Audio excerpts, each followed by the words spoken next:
என் அன்பு மாணவர்களுக்கு வணக்கம். இது உங்கள் சரவணகுமார் சார். இன்றைக்கி கிளாஸில் நம்ம என்ன பார்க்க போகிறோம்னா ரொம்பவே ஒரு இம்பார்ட்டண்டான ப்ராப்ளம் பார்க்க போகிறோம். இது செமஸ்டர் எக்ஸாமில் கேட்கக்கூடிய கேள்வி. இது வந்து செகண்ட் செமஸ்டர் இருக்கக்கூடிய இன்ஜினியரிங் மேத்தமெட்டிக்ஸ் 2 அதில் பாடம் வந்து பார்த்திங்கன்னா Unit-4 4வது பாடம் இன்டெக்ரல் கால்குலஸ் 2 தமிழில் வந்து தொகை நுண் கணிதம்னு சொல்லுவாங்க. அதுலேருந்து தான் நம்ம இன்றைக்கி வந்து பார்க்க போகிறோம். நம்ம இதில் என்ன கொஸ்டின் வந்து பார்த்திங்கன்னா நம்மளுக்கு part A, part B, part C மூணுலேயும் பார்த்திங்கன்னா நம்மளுக்கு இந்த கேள்வி கேட்பாங்க. ஆனால் எவால்வேட்னு கேட்பாங்க. இது வந்து இன்டெகிரேஷன் பை பார்ட்ஸில் போடுறதா பெர்னாலிஸ் மெத்தடில் போடுறதான்னு கேட்டிங்கன்னா லாக் சம் வந்தால் மட்டும் இன்டெகிரேஷன் பை பார்ட்ஸ் மெத்தடில் போடுங்க. மித்தபடி வந்து பார்த்திங்கன்னா எந்த சம்மாக இருந்தாலும் நீங்கள் பெர்னாலிஸ் மெத்தடில் சால்வ் பண்ணிங்கன்னா கொஞ்சம் ஈஸியாக இருக்கும். இந்த log x, x log x, x square log x, x cube log x, x power n log x இந்த மாதிரி ஒரு 5 சம் இருக்கும். அந்த 5 சம் மட்டும் பார்த்தீங்கன்னா தமிழில் வந்து பகுதி முறையில் தொகையிடல்னு சொல்லுவாங்க. அந்த மெத்தட், அதாவது இன்டெகிரேஷன் பை பார்ட்ஸ் மெத்தட், அதுக்கு மட்டும் யூஸ் பண்ணுங்கள். வேறு எந்த சம் கேட்டாலும் நீங்கள் வந்து பெர்னாலிஸ் மெத்தடில் வந்து நம்ம சால்வ் பண்ணிடலாம். இன்றைக்கி நம்ம பார்க்க போகிறது பெர்னாலிஸ் மெத்தடில் தான் நம்ம சால்வ் பண்ண போகிறோம். எவால்வேட் தமிழில் வந்து மதிப்பீடுகன்னு சொல்லி கேட்பாங்க. Integral x square sin 4x dx. இப்போ வந்து பார்த்தீங்கன்னா யூங்கிற ஃபங்க்ஷனை வந்து செலக்ட் பண்ணுறதுக்கு நம்ம வந்து என்னென்னா ஒரு ரூல் இருக்குது, ஐலேட்டுங்கிற ரூல் இருக்குது. சரிங்களா? இதில் ஐங்கிறது பார்த்தீங்கன்னா இன்வெர்ஸ் ஃபங்க்ஷன், எல்லுங்கிறது லாகரிதமிக் ஃபங்க்ஷன், ஏங்கிறது அல்ஜிப்ராக் ஃபங்க்ஷன். நம்மளுக்கு இங்கே இன்வெர்ஸ் ஃபங்க்ஷனும் வரல, லாகும் வரல. அடுத்து வந்து என்ன இருக்குது, அல்ஜிப்ராக் ஃபங்க்ஷன் வந்துருக்கு. இந்த அல்ஜிப்ராக் ஃபங்க்ஷன் என்னென்னா இந்த மாதிரி எக்ஸ் ஸ்கொயர் வருது பார்த்தீங்களா, இதுதான் வந்து அல்ஜிப்ராக் ஃபங்க்ஷன். இதை வந்து நம்ம என்னென்னா யூன்னு எடுத்துக்கிறோம். இந்த யூவை செலக்ட் பண்ணுறதுக்கு தான் இந்த ரூல். சரிங்களா? அது மீதி யூவை செலக்ட் பண்ணிட்டோன்னா மீதி இருக்கிறது எல்லாமே பார்த்தீங்கன்னா நம்மளுக்கு என்னென்னா டிவி, அதை எழுதிக்கலாம். இப்போ ஃபஸ்ட்டு ஸ்டெப்பில் நம்ம என்ன பண்ணலாம்னா இதை வந்து என்னென்னா ஃபஸ்ட்டு நம்ம டிஃபரன்சியேஷனும் பண்ணணும், இன்டெகிரேஷனும் பண்ணணும். அதனால் இந்த டேபிள் போட்டுக்கலாம். இந்த டேபிள் போட்டுட்டு இங்கே பாருங்கள், இங்கே எழுதிக்கலாம். இங்கே டிங்கிறது என்ன, டிஃபரன்சியேஷன், ஐங்கிறது இன்டெகிரேஷன். இப்போ யூ வந்து என்ன கொடுத்துருக்காங்க பாருங்கள், யூ வந்து என்ன, எக்ஸ் ஸ்கொயர். அதை அடுத்து ஃபஸ்ட் எழுதிடுங்க. எழுதுனதுக்கப்புறம் யூ எழுதுனதுக்கப்புறம் அடுத்து இங்கே என்ன இருக்குது பாருங்கள், டிவி எழுதிடுங்க. டிவி என்ன, sin 4x dx. புரியுதாமா? நம்ம எப்படி எழுதியிருக்கோம் பாருங்கள், யூ வந்து எக்ஸ் ஸ்கொயர், டிவிங்கிறது sin 4x dx. ஃபஸ்ட் வந்து நம்ம வந்து லெஃப்ட் சைடு முடிச்சுட்டு அப்புறம் நம்ம ரைட் சைடு போகலாம். லெஃப்ட் சைடில் நம்ம என்ன பண்ண போகிறோம், டிஃபரன்சியேஷன் பண்ண போகிறோம். அப்போ யூ டேஷ்ங்கிறது நம்ம டிஃபரன்சியேட் பண்ணணும். அதாவது எக்ஸ் ஸ்கொயரை டிஃபரன்சியேட் பண்ணால் நம்மளுக்கு என்ன வரும், 2xன்னு வரும். சரிங்களா? இந்த 2x எப்படி சார் வந்ததுன்னு கேட்டிங்கன்னா பாருங்கள், பவரில் என்ன நம்பர் இருக்கோ அந்த நம்பர் தூக்கி முன்னாடி போட்டு பவரில் என்ன நம்பர் இருக்கோ அந்த நம்பர் கூட ஒன்று மைனஸ் பண்ணணும். 2 - 1 வந்து என்ன, 1. அதுதான் கொடுத்துருக்கோம். சரிங்களா? இப்போ யூ டபுள் டேஷ்ங்கிறது பாருங்கள், எக்ஸுக்கு முன்னாடி என்ன கோஎஃபிஷியன்ட் இருக்குது, 2. அப்போ 2x டிஃபரன்ஷியேட் பண்ணால் என்ன வரும், 2. இப்போ யூ ட்ரிபிள் டேஷ்ங்கிறது கான்ஸ்டன்ட் டிஃபரன்ஷியேட் பண்ண ஆன்சர் என்ன வரும், 0. இப்போ இது வரைக்கும் நம்ம ஃபில் பண்ணிவிட்டு அடுத்து நம்ம வந்து ரைட் சைடு வந்து ஃபில் பண்ணலாம். இங்கே டிவின்னு இருக்குங்களா, இங்கே என்ன வரும், இன்டெகிரேட் பண்ணால் வின்னு வரும், இங்கே v1 வரும், இங்கே v2ன்னு வரும். சரிங்களா? அடுத்து வந்து என்னென்னா இதை ஃபில் பண்ணும்போது நம்ம என்ன பண்ணுவோம், நம்ம இதை வந்து sin 4x வந்து நம்ம ரவுண்ட் பண்ணிக்கணும். இப்போ sin 4xன்னு இருக்குது, இதுக்கு இங்கே ஃபில் பண்ணும்போது நம்ம என்ன எழுதுவோம், ஆப்போசிட் எழுதிக்கலாம். sin 4xன்னு வந்து நம்ம என்ன எழுதலாம், cos 4xன்னு எழுதிக்கலாம். சைன் வந்தால் காசுன்னு எழுதணும், காசு வந்தால் சைன் எழுதணும். இப்படி ஈஸியாக ஞாபகம் வச்சுக்கலாம். cos 4xன்னு இருக்குது, நம்ம இங்கே எழுதும்போது என்ன எழுதலாம், sin 4x. இப்போ இங்கே ஃபில் பண்ணுறதுக்கு எதை பார்க்கணும், இந்த பாக்ஸை பார்க்கணும். இங்கே sin 4xன்னு இருக்குது, நம்ம எழுதும்போது cos 4xன்னு இப்படி எழுதிக்கலாம். அடுத்து டினாமினேட்டரை ஃபில் பண்ணணும். டினாமினேட்டரை ஃபில் பண்ணுறதுக்கு என்ன பண்ணணும்னா இந்த எக்ஸுக்கு முன்னாடி என்ன நம்பருக்கு பாருங்கள், இந்த எக்ஸுக்கு முன்னாடி என்ன இருக்குது, 4. அந்த 4 கீழே கொடுத்துருங்க. அடுத்து இது பவர் வந்து இன்க்ரீஸ் பண்ணிட்டே வாங்க. 4 பவர் 1 இது, அடுத்து 4 ஸ்கொயர், அடுத்து 4 கியூப். அவ்வளோதான். நியூமினேட்டர் ஃபில் பண்ணுறதுக்கு என்னமா சொன்னேன், சைன் வந்தால் காசு கொடுக்கணும், காசு வந்தால் சைன் கொடுக்கணும். அடுத்து டினாமினேட்டருக்கு வந்து எக்ஸுக்கு, அதாவது எக்ஸுக்கு முன்னாடி என்ன நம்பர் இருக்குது, 4. அந்த 4னா 4 பவர் 1, 4 ஸ்கொயர், 4 கியூப் அந்த மாதிரி. அடுத்து நம்ம என்னென்னா சைன் வந்து மாற்றணும். அந்த சைன் மாற்றுறது எப்படி ஞாபகம் வச்சுக்கணும்னா, அந்த கொடுத்தக்கூடிய கொஸ்டினில் இந்த மாதிரி சைன்னு கேட்டாவே இந்த 2 - 2 ப்ளஸ் இந்த இதை ஞாபகம் வச்சுங்க. 2 மைனஸ் வரணும், 2 ப்ளஸ் வரணும். அப்போ நம்மளுக்கு இங்கே என்ன வரும், இங்கே ஒரு மைனஸ், இங்கே ஒரு மைனஸ், மூணாவது வரதுக்கு என்ன வரும், ப்ளஸ். இந்த சைனை வந்து நம்ம ஞாபகம் வச்சுக்கணும். சரிங்களா? இதெல்லாம் நான் இன்டெகிரேஷன் பண்ணுறது எல்லாருமே இந்த சம்ஸ் சால்வ் பண்ணி ஒர்க் அவுட் பண்ணுறதுக்காக தான் நான் இந்த மாதிரி மெத்தடில் உங்களுக்கு சொல்லி கொடுத்துட்ருக்கேன். இல்லைன்னா சைன் எக்ஸ் இன்டெகிரேட் பண்ணால் என்ன வரும், காஸ் எக்ஸ் இன்டெகிரேட் பண்ணால் என்ன வரும்னா ஃபார்முலா தெரியாமல் நிறைய பேர் என்ன பண்ணால் தடுமாறுவீங்க. அதுக்காக இது கொடுத்துருக்கேன். சரியாம்மா? அதுக்கப்புறம் என்ன பண்ணணும், இது வந்து இப்படி ஏரோ மார்க் போட்டுக்கணும். இப்படி கிராஸாக வந்து இப்படி ஏரோ மார்க் போட்டுக்கணும். இந்த மாதிரி ஏரோ மார்க் போட்டிங்கனாலே முக்கால்வாசி ப்ராப்ளம் நமக்கு சால்வ். இப்போ செகண்ட் ஸ்டெப்பில் வந்து பார்த்தீங்கன்னா ஃபார்முலா எழுத போகிறோம். எதனுடைய ஃபார்முலா, பெர்னாலிஸ் மெத்தடுடைய ஃபார்முலா எழுத போகிறோம். Integral you TV equal to 3 தடவை யூவின்னு எழுதிக்கிங்க. யூவி அதுக்கப்புறம் கூட எழுதலாம். நம்மளுக்கு 3 தடவை எழுதினாலே என்எஃப். புரியுதுங்களா? அடுத்த ஃபார்முலா வந்து ஸ்டார்ட் பண்ணுறது மைனஸில் ஸ்டார்ட் பண்ணுங்கள். அடுத்து வந்து ப்ளஸ், அடுத்து வந்து மைனஸ், இந்த எக்ஸெட்ரா.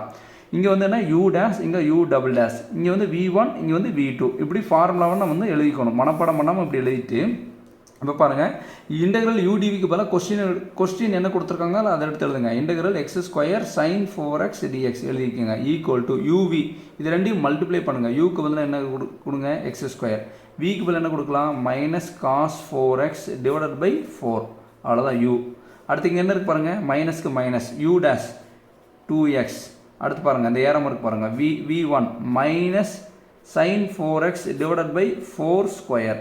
அடுத்து பாருங்கள் மைனஸ்க்கு அப்புறம் இங்கே என்ன இருக்குது ப்ளஸ் u டபுள் டேஷ் 2. அடுத்து இங்கே பாருங்கள் plus cos 4x divided by 4 cube. கடைசியில் என்னென்னா ஆர்பிட்ரி கான்ஸ்டன்ட் கொடுக்கணும். இதுதான் வந்து கொடுக்கக்கூடிய கிவன் ப்ராப்ளத்துக்கு உண்டான ஆன்சர். +ங்கிறது ஆர்பிட்ரி கான்ஸ்டன்ட் கொடுக்கணும்.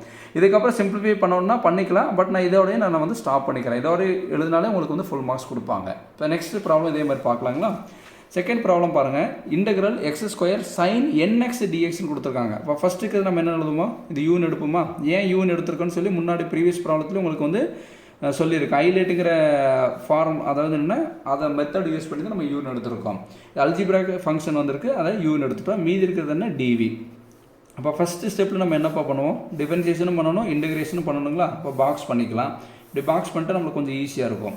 இப்போ இதில் வந்து பாருங்கள் டிங்கிறது டிஃபரன்சியேஷன் ஐங்கிறது இன்டெகிரேஷன். இப்போ ஃபஸ்ட்டு என்ன கொடுத்துருக்காங்க u = x². அப்போ x² வந்துட்டாலே நம்மளுக்கு என்ன வரும் இங்கே வந்து u டேஷ்னு கொடுத்தா நம்மளுக்கு என்னமா வரும் x² டிஃபரன்ஷியேட் பண்ணால் 2x. அடுத்து u double dash 2x differentiate பண்ண என்ன வரும் 2. முன்னாடி ப்ராப்ளத்திலே பார்த்தா u ட்ரிபிள் டேஷ் ஆன்சர் என்ன வரும் கான்ஸ்டன்ட் டிஃபரன்ஷியேட் பண்ணால் 0. அடுத்து இந்த இடத்துல நம்ம என்ன எழுதுவோம் டிவிங்கிறது என்ன பாருங்கள் sin nx dx.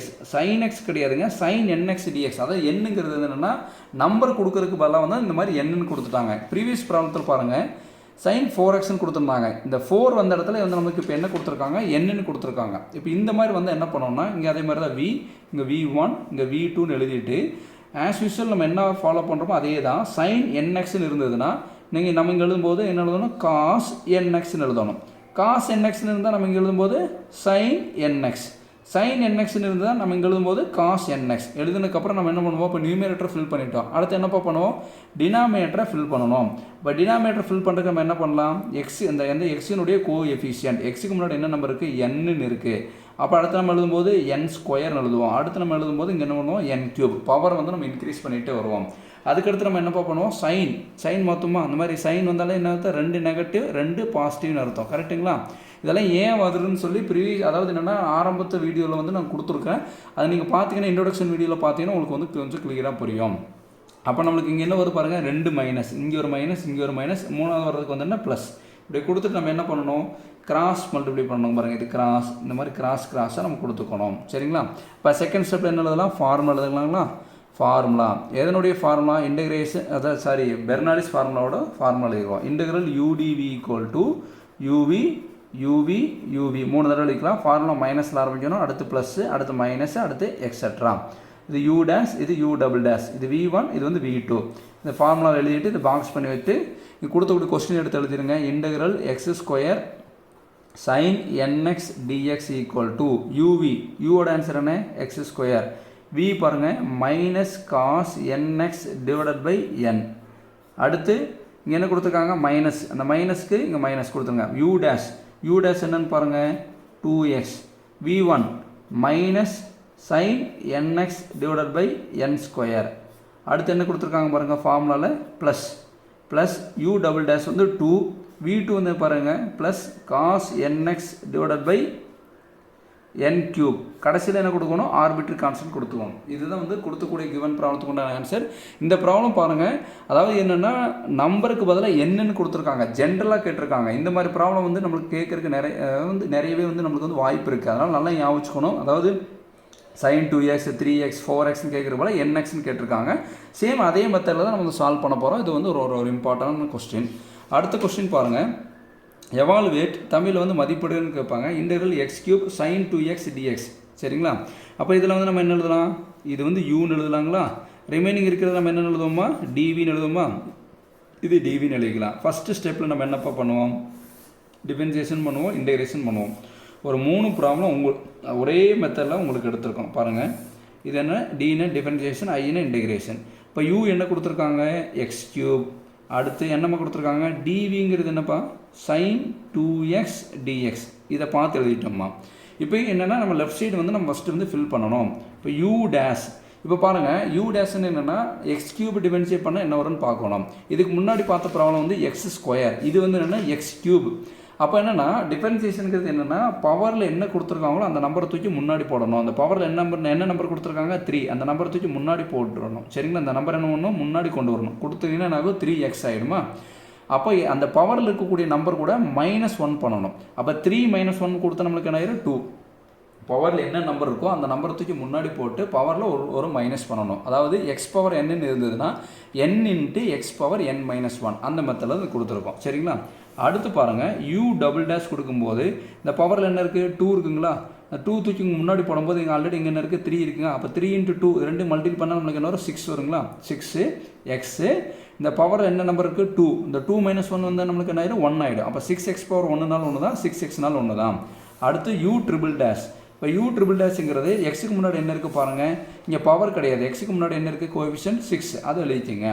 அப்போ வந்து u4 போடும்போது பார்த்தீங்கன்னா கான்ஸ்டன்ட் டிஃபரன்ஷியேட் பண்ண ஆன்சர் வரும் 0. இது எழுதுனதுக்கப்புறம் நம்ம என்னென்னா இந்த சைடு ஃபில் பண்ணணும். இது v1, அடுத்து வந்து v2, இது வந்து v3. சரிங்களா? எழுதிடணும். இப்படி எழுதினதுக்கப்புறம் ஃபஸ்ட் நம்ம என்னென்னா நியூமரேட்டர் ஃபில் பண்ணுவோங்களா? sin 2xன்னு இருக்குது. sin 2xன்னு இருந்தால் நம்ம ஆப்போசிட் நம்ம எழுதலாம் cos 2x. cos 2xன்னு இருந்தால் நம்ம இங்கே எழுதும்போது என்ன எழுதுவோம் sin 2x. sin 2xன்னு இருந்தால் இங்கே ஆப்போசிட் cos 2x. மாற்றி எழுத வேண்டியதான். இங்கே cos 2xன்னு இருக்குது, நம்ம இங்கே எழுதும்போது என்ன இருக்கும் sin 2x. இப்படி எழுதிக்கலாம். எழுதிட்டு டிவைடட் பை கொடுத்துட்டு இங்கே வந்து என்ன பண்ண போகிறோம் டிவைடட் பை கொடுக்க போகிறோம். அடுத்து என்ன பண்ணுவோம், டினாமினேட்டர் எப்படி ஃபில் பண்ணுவோம், எக்ஸுக்கு முன்னாடி என்ன நம்பர் இருக்குது பாருங்கள் 2, அதை அப்படியே இன்க்ரீஸ் பண்ணிட்டு வாங்க பவரை 2². அடுத்து என்ன வரும் 2³. அடுத்து இங்கே என்ன எழுதுவோம் 2⁴. இடமில்லாதனால இப்படி எழுதிருக்குமா 2⁴. அடுத்து நம்ம என்னமா பண்ணுவோம் சைன் மாற்றுவோமா? அந்த மாதிரி sin xக்கு இந்த மாதிரி sin 2x வந்து நம்ம என்ன பண்ணுவோம் 2 - 2 ப்ளஸ். எதனால இந்த சைன்லாம் கொடுத்துருக்கேன்னு சொல்லிட்டு உங்களுக்கு என்னென்னா இன்ட்ரோடக்ஷன் வீடியோவில் கொடுத்துருக்கேன். அதை பார்த்தீங்கன்னா உங்களுக்கு கொஞ்சம் கிளியராக இருக்கும். இப்போ நம்ம என்ன பண்ண போகிறோம், இந்த 2 மைனஸ் வருது பார்த்தீங்களா? அப்போ இங்கே ஒரு மைனஸ், இங்கே ஒரு மைனஸ், இங்கே நம்ம என்ன கொடுக்க போகிறோம், என்ன கொடுக்க போகிறோம்ப்போ இங்கே ஒரு ப்ளஸ், இங்கே ஒரு ப்ளஸ். சரிங்களா? இப்போ கொடுத்ததுக்கப்புறம் நம்ம என்ன ஏன்னா 2 - 2 ப்ளஸ் கொடுத்துட்டோம். இப்போ கிராஸாக நம்ம என்னென்னா இப்படி ஏரோ மார்க் போட்டுக்கணும். கிராஸாக இப்படி ஏரோ மார்க் போட்டுக்கலாம். கொடுத்ததுக்கப்புறம் செகண்ட் ஸ்டெப்பில் நம்ம என்ன எழுத போகிறோம், ஃபார்முலா எழுத போகிறோம். ஃபார்முலா பெர்னாலிஸ் மெத்தனுடைய formula integral u/dv uv. Formula மைனஸில் ஸ்டார்ட் பண்ணுறோம், அடுத்து ப்ளஸ், அடுத்து மைனஸ் எக்ஸெட்ரா. இந்த இடத்துல வந்து இந்த uv ஒன்றும் பண்ண வேண்டாம். இந்த இடத்துல u', இங்கே u', இது v1, இது v2. ஃபார்முலா எழுதி பாக்ஸ் பண்ணிடுங்க. இப்போது லெஃப்ட் சைடு இருக்கிற கொஸ்டின் எழுதுங்க. இன்டெக்ரல் u/dvங்கிறது என்ன, லெஃப்ட் சைடு இருக்கிற கொஸ்டின் தான். Integral x³ sin 2x dx = uv என்னென்னா இது ரெண்டையும் மல்டிப்ளை பண்ணணும். ஃபார்முலா இல்லைனாலும் இதை பார்த்தாலே தெரிஞ்சுக்கும். இந்த ஏரோ மார்க் இருக்கிறதெல்லாம் நீங்கள் மல்டிப்ளை பண்ணிட்டு வந்தால் போதும். இங்கே என்ன இருக்குது பாருங்கள் x³, இங்கே என்ன இருக்குது பாருங்கள் -cos 2x / 2. சரிங்களா? அடுத்து ஃபார்முலாவில் மைனஸ். அடுத்து பாருங்கள் u', என்ன 3x². அடுத்து பாருங்கள் -sin 2x / 2². அடுத்து மைனஸ்க்கு அப்புறம் நம்மளுக்கு என்ன வரும் ப்ளஸ் இன்ட்டு 6x இன்ட்டு இங்கே பாருங்கள் plus cos 2x / 2⁴ minus plus அதுக்கடுத்து என்ன வரும் மைனஸ் இங்கே என்ன வரும் 6 இன்ட்டு ப்ளஸ் sin 2x / 2⁴. அதாவது இந்த ஃபார்முலாவில் மைனஸ் ப்ளஸ் அடுத்து வரது மைனஸ் அதுக்கடுத்து வரது ப்ளஸ். அந்த ஃபார்முலா படி நம்ம இந்த இது எழுதியிருக்கோமா. கடைசியில் எல்லாம் முடிச்சதுக்கப்புறம் ஆர்பிட்ரி கான்ஸ்டன்ட் கொடுக்கணும். இதுதான் +c. இதுதான் வந்து கொடுக்கக்கூடிய கிவன் ப்ராப்ளத்துக்கு உண்டான ஆன்சர். இந்த மாதிரி ப்ராப்ளம் வந்து நமக்கு வந்து போர்டு எக்ஸாமில் வந்து நமக்கு அடிக்கடி கேட்பாங்க. இந்த வீடியோ உங்களுக்கு பிடிச்சிருந்தா லைக் பண்ணுங்கள், ஷேர் பண்ணுங்கள், பொறுமையாக பாருங்கள், கண்டிப்பாக புரியும். Thank you students.